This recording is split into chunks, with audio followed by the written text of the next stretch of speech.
কিরে ভাই, game খেলছিস? School যাবি না? হ্যাঁ যাবো তো। কালকে ট্রায়াল, যাবি তো?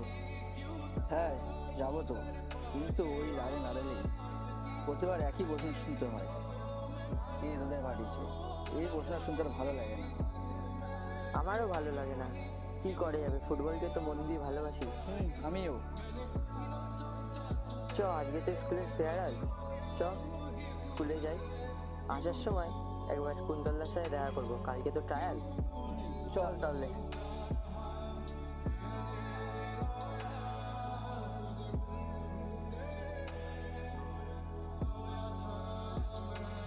এটা দুসের তো? হ্যাঁ এটা বুঝছি। ঠিক আছে।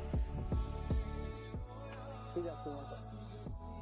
তা কেমন আছো? এই তো ভাই ভালো আছি, তোমরা কেমন আছো? এই ভালো। তারপর কি খবর? এই কালকে ট্রায়াল আছে দাদা। কালকে ট্রায়াল? হ্যাঁ। বাহ। কিন্তু দাদা, ট্রায়াল দিতে আর ভালো লাগে না, সেই একই প্রশ্ন বারবার, যে কে পাঠিয়েছে সেই কথা শুনতে আর ভালো লাগে না। হুম, এটা খুবই খারাপ প্রশ্ন, এবং এই প্রশ্নটা আমাদের প্রত্যেকজনকে শুনতে হয়। আমি জানি এই প্রশ্নটা প্রত্যেক প্লেয়ারদের জন্য অত্যন্ত কষ্টকর, কিন্তু কি করবে, বাংলায় জন্মেছো, এই প্রশ্ন তো শুনতেই হবে। তবে একটা কথা সবসময় মনে রাখবে, এই একটা প্রশ্ন একটা ফুটবল প্লেয়ারের ইচ্ছা শক্তি কখনো শেষ করে দিতে পারে না। সবসময় একটা কথা মনে রাখবে যে একটা অলিম্পিয়ান 4 বছর পরিশ্রম করে রেকর্ড করার জন্য, কিন্তু সব অলিম্পিয়ান রেকর্ড করতে পারে না। যারা হেরে যায় তারা আবারও 4 বছর পরিশ্রম করে সেই রেকর্ডটা করার জন্য। সুতরাং তাদের ইচ্ছে শক্তি বা একটা স্পোর্টসম্যানের ইচ্ছে শক্তি অনেক বড়, আর এই ইচ্ছে শক্তিটা একটা প্রশ্নতে শেষ হয়ে যেতে পারে না। তাই আমি তোমাদের প্রত্যেকজনকে বলতে চাই, লড়াই করতে হবে, এই লড়াই কখনো ছাড়া যাবে না।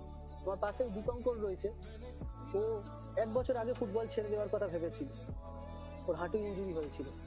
আজকে দীপঙ্কর অনেকটা সুস্থ এবং ও রীতিমতো মাঠে ট্রেনিংও করছে, ও স্বপ্ন দেখছে এবং ও আগামী দিনের প্রত্যেকটা মানুষের কাছে অনুপ্রেরণা হয়ে উঠবে, এটা আমার নিশ্চিত ওর ওপর বিশ্বাস রয়েছে।